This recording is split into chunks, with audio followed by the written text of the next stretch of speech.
large explosions shook Gaza City early on Thursday, just hours after Israel pledged to keep pummeling the Palestinian militant group Hamas. Earlier, Hamas fired a barrage of rockets into Israel, targeting Jerusalem and Tel Aviv. One rocket hit an apartment building in the city of Petah Tikva. There were no immediate reports of casualties. Israel on Thursday began preparing ground troops along the Gaza border.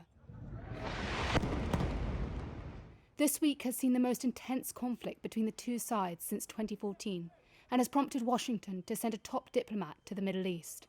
At least 67 people have been killed in Gaza since Monday, according to the enclave's health ministry.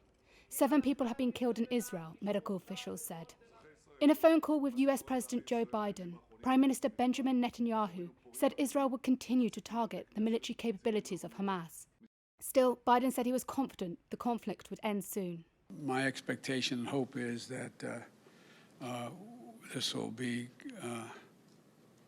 closing down sooner than later.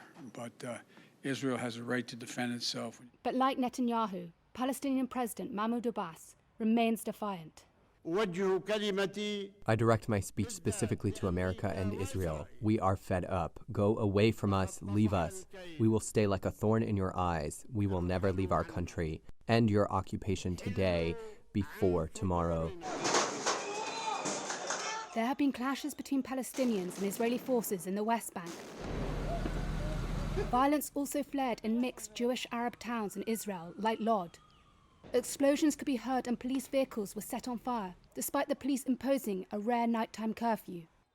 In the Israeli town of Bat Yam, a crowd of Jewish rioters attacked an Arab driver on Wednesday night, according to Israeli media. Video showed the driver being dragged out of his car by men who attacked him until he was left bleeding on the ground. Israel's president has warned of a civil war between the country's Arabs and Jews.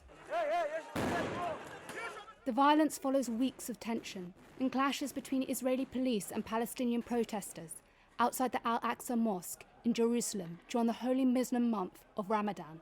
These escalated in recent days ahead of a now postponed court hearing about Palestinian families being evicted from East Jerusalem homes claimed by Jewish settlers.